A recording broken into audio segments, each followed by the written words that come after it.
Shalom sahabat Petra yang terkasih dalam Tuhan kita Yesus Kristus. Bagaimana kabar saudara hari ini? Saya berharap saudara-saudara dalam kondisi yang baik, penuh dengan semangat dalam menjalani hari ini. Untuk mendasari kita dalam menjalani hari ini, marilah kita khususkan waktu kita dalam Embun Pagi, edisi Kamis 23 Juli 2026, bersama saya Pendeta Aditya Krisnugroho dari GKJ Kota Gede. Sebelum bersama kita mendengarkan firman Tuhan, marilah kita berdoa.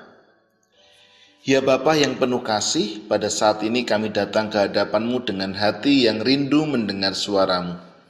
Di tengah kesibukan, pergumulan, dan berbagai pikiran yang memenuhi hidup kami, mampukan kami untuk sejenak berhenti dan membuka hati bagi firman-Mu.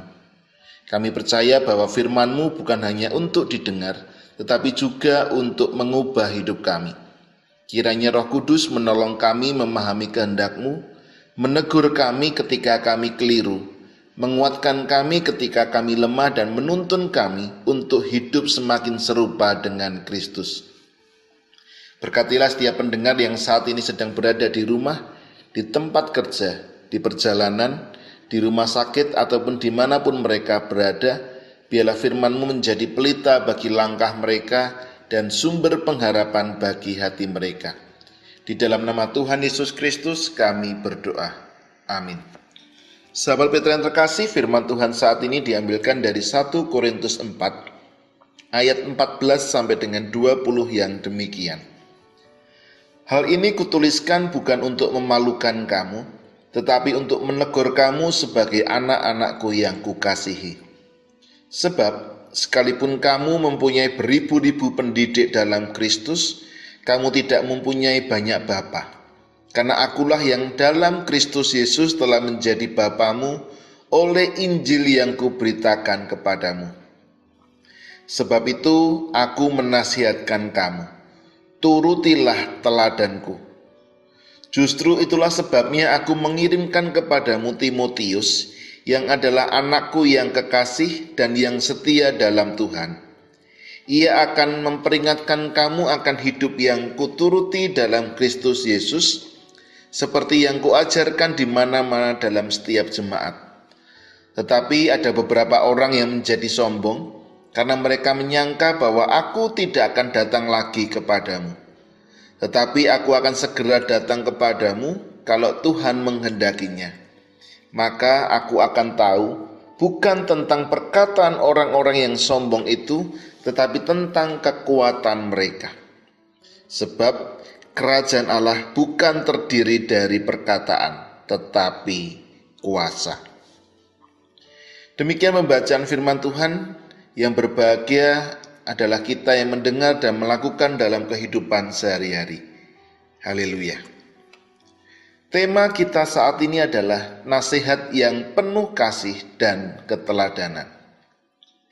Sahabat Petra yang terkasih, kita hidup di zaman yang unik. Hari ini seseorang bisa terlihat sangat bijaksana hanya dengan satu unggahan. Ia bisa terlihat penuh kasih melalui beberapa foto. Ia bisa nampak sebagai pribadi yang dekat dengan Tuhan melalui kutipan-kutipan rohani yang dibagikannya. Dan dunia digital memang membuat kita semakin mudah menampilkan diri kepada orang lain. Seorang sosiolog yang bernama Erving Goffman pernah memperkenalkan sebuah konsep, yaitu dramaturgi. Ia mengatakan bahwa kehidupan manusia seringkali menyerupai sebuah panggung. Ada dua panggung dalam setiap kehidupan manusia. Yang pertama disebut sebagai front stage atau panggung depan, yaitu tempat kita menampilkan diri yang ingin diperlihatkan kepada orang lain. Dan ada pula yang disebut dengan backstage atau panggung belakang, tempat di mana kita menjadi pribadi yang sebenarnya, tanpa topeng dan tanpa pencitraan. Bukankah teori dari Erving Goffman ini lekat dengan kehidupan kita di hari ini? Di media sosial kita nampak bahagia, Tetapi apakah hati kita juga bahagia? Belum tentu. Kita menulis kata-kata yang menenangkan hati orang lain. Tetapi apakah diri kita sedang tenang atau justru kita sedang mengalami kegelisahan? Kita bisa saja membagikan nasihat-nasihat yang nampak bijaksana, tetapi ketika kemudian itu dicake dalam kehidupan kita, belum tentu kita itu bisa melakukan apa yang kita tuliskan itu dalam kehidupan sehari-hari. Ini bukan hanya dalam kehidupan secara umum, tetapi juga dalam kehidupan gereja pun godaan seperti itu ada. Kita bisa terlihat rohani di depan banyak orang, tetapi berbeda ketika tidak ada seorang pun yang melihat. Kita bisa pandai bicara tentang kasih, pengampunan, kesabaran, dan kerendahan hati, tetapi belum tentu semua itu betul-betul tampak dalam kehidupan kita. Dan menariknya, persoalan semacam ini ternyata bukan hanya persoalan zaman modern. Jemaat Korintus pada zaman Paulus pun mengalami masalah yang serupa. Mereka sibuk dengan kebanggaan diri, dengan status, dengan penampilan rohani. Mereka senang bicara tentang siapa yang paling hebat, siapa yang paling berpengaruh, dan siapa yang paling rohani. Karena itu Paulus menulis surat ini bukan untuk mempermalukan mereka, tetapi untuk mengingatkan mereka sebagai anak-anak yang dikasihinya. Perhatikan kata-kata Paulus dalam ayat 14. Aku menulis semuanya ini bukan untuk memalukan kamu, tetapi untuk menegur kamu sebagai anak-anakku yang kukasihi. Inilah keindahan seorang pemimpin rohani. Paulus sebagai seorang pemimpin rohani menegur bukan untuk menghancurkan, mengoreksi bukan untuk mempermalukan. Paulus bisa saja dalam tulisannya bernada keras, tetapi sebenarnya hatinya penuh dengan kasih. Dan di zaman sekarang kita sering menemukan dua ekstrim. Ada orang yang tidak berani menegur karena takut dianggap tidak toleran. Tetapi pula kita menemukan ada orang-orang yang gemar menegur. Sidik-sidik dilokke, sidik-sidik dicacat. Tetapi ketika melakukan itu tanpa landasan kasih, sehingga yang muncul kata-katanya justru melukai. Tetapi Paulus menunjukkan jalan yang berbeda, bahwa kasih yang sejati itu tidak membiarkan seseorang terus hidup dalam kesalahan. Tetapi kasih sejati juga tidak menghakimi dan mempermalukan. Nasihat yang lahir dari kasih selalu bertujuan untuk memulihkan. Sahabat Petra yang terkasih, setelah berbicara tentang kasih, Paulus kemudian mengatakan sesuatu yang sangat berani. Sebab itu aku menasihatkan kamu, turutilah teladanku. Kita bisa menemukan di ayat 16. Kalimat ini mungkin terdengar mengejutkan. Mengapa Paulus berani berkata demikian? Karena ia tidak hanya mengajar, ia juga berusaha menjalani apa yang diajarkannya. Ia tidak sekedar memberikan teori, tetapi ia menghadirkan contoh hidup yang bisa dilihat oleh orang-orang yang melihat Paulus.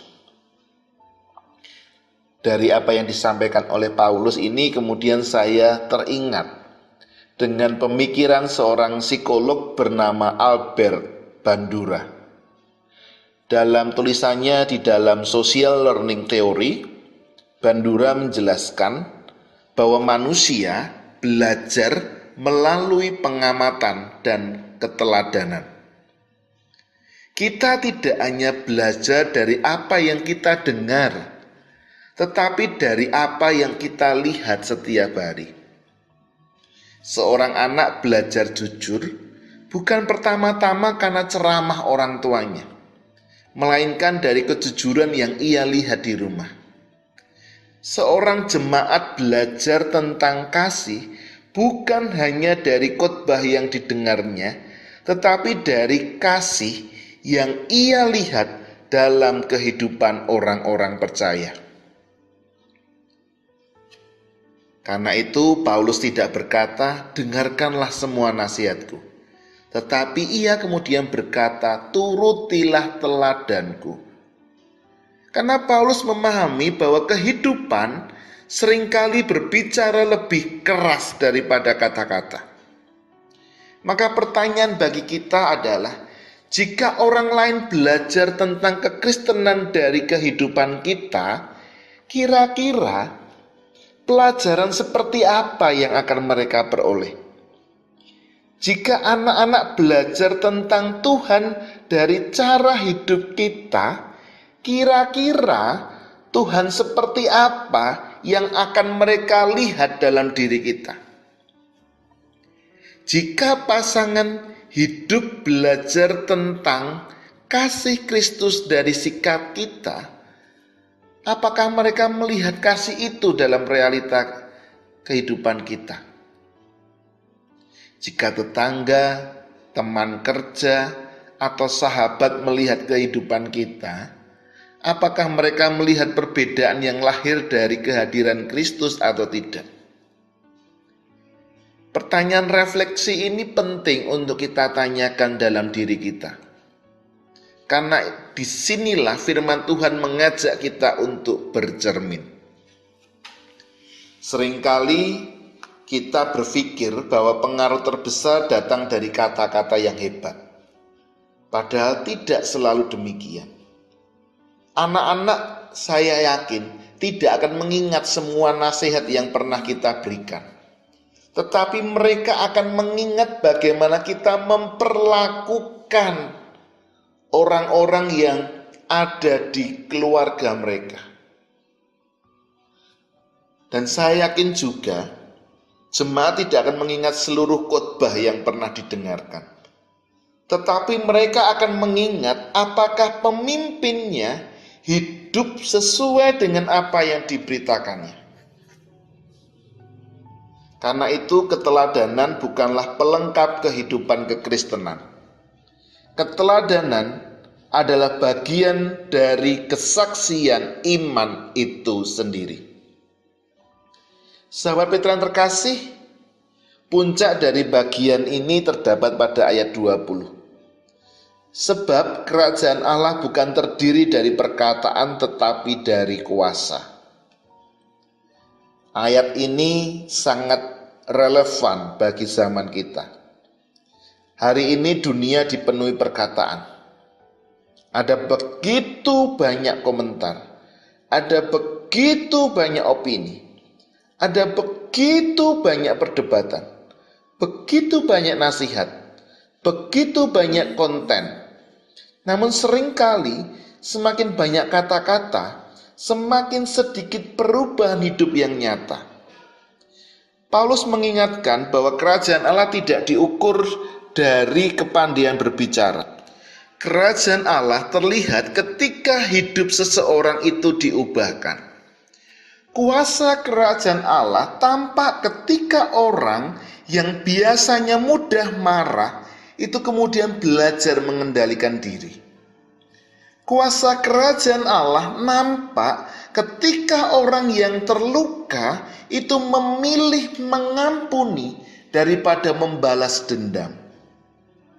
Kuasa kerajaan Allah tampak ketika seseorang tetap jujur, kendati lingkungan di sekitarnya mengharuskan dia untuk melakukan manipulasi-manipulasi dan korupsi di dalam lingkungan di mana dia tinggal.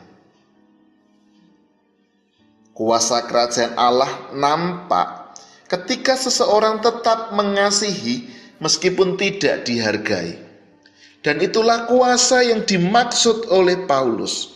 Bukan kuasa untuk mengesankan, membuat orang tertarik saja, tetapi kuasa yang mengubah karakter dan kehidupan. Mungkin hari ini Tuhan tidak memanggil kita menjadi orang terkenal. Tuhan tidak meminta kita menjadi pembicara hebat. Tuhan juga tidak meminta kita memiliki ribuan pengikut. Tetapi Tuhan memanggil kita menjadi teladan kecil di tempat kita berada. Baik di rumah, kantor, sekolah, lingkungan sekitar, gereja, dan dimanapun kita berada. Dan sebelum kita menasihati orang lain, Tuhan terlebih dahulu mengajak kita untuk menghidupi apa yang kita nasihatkan. Pada akhirnya saya juga kemudian teringat perkataan yang sangat terkenal dari Fransiskus dari Assisi yang demikian, beritakanlah Injil setiap saat. Bila perlu, gunakan tindakan. Coba kita resapi kata-kata dari Fransiskus dari Assisi tadi. Beritakanlah Injil setiap saat. Bila perlu, gunakan tindakan. Sebab khotbah yang paling kuat bukanlah yang disampaikan dari mimbar, tetapi khotbah yang diperlihatkan dalam kehidupan sehari-hari. Tidak perlu sesuatu yang berat, sesuatu yang luar biasa. Mulailah dengan hal-hal yang kecil. Senyum yang tulus, pengampunan yang diberikan, kesabaran yang dipraktekkan, kejujuran yang dipertahankan, kasih yang diwujudkan. Mungkin tidak semua orang akan membaca Alkitab, tetapi mereka sedang membaca kehidupan kita. Mungkin tidak semua orang akan datang ke gereja, tetapi mereka sedang memperhatikan bagaimana orang Kristen hidup. Karena itu marilah kita menjadi orang-orang yang bukan hanya pandai bicara tentang Kristus, tetapi sungguh-sungguh menghadirkan Kristus melalui kehidupan kita. Sehingga ketika orang melihat kita, mereka tidak hanya mendengar nasihat yang baik, tetapi terlebih dari itu, mereka melihat kasih Allah yang nyata bekerja dalam diri kita. Amin. Mari kita berdoa. Tuhan Yesus yang baik, terima kasih atas firman-Mu yang kami dengarkan. Ampunilah kami ketika kami lebih mudah berbicara daripada memberi teladan. Ampunilah kami ketika nasihat kami tidak selalu sejalan dengan kehidupan kami. Dan ajarlah kami untuk memiliki hati yang penuh kasih seperti Paulus, sehingga setiap perkataan kami menjadi berkat dan juga menjadi sarana membangun sesama. Bentuklah kami menjadi pribadi-pribadi yang menghadirkan keteladanan di tengah keluarga, gereja, tempat kerja, dan dimanapun kami berada. Dan bagi setiap pendengar yang sedang bergumul dengan persoalan hidup, berikan kekuatan. Bagi mereka yang sedang kecewa, hiburkanlah. Bagi mereka yang sedang lelah, segarkanlah. Dan bagi mereka yang sedang kehilangan arah, tuntunlah langkah mereka dengan terang firman Tuhan. Maka kami akhiri dengan berkat dari Tuhan. Biarlah kasih karunia Tuhan Yesus Kristus, kasih Allah Bapa, dan persekutuan Roh Kudus menyertai sahabat Petra sekalian, dan kiranya Tuhan memampukan sahabat Petra menjadi pembawa kasih, pembawa kebenaran, dan teladan yang memuliakan namanya dari hari ini sampai selama-lamanya. Amin. Demikian Embun Pagi edisi saat ini, dan kita akan berjumpa dalam Embun Pagi edisi selanjutnya. Kiranya Tuhan memberkati saudara sekalian. Amin.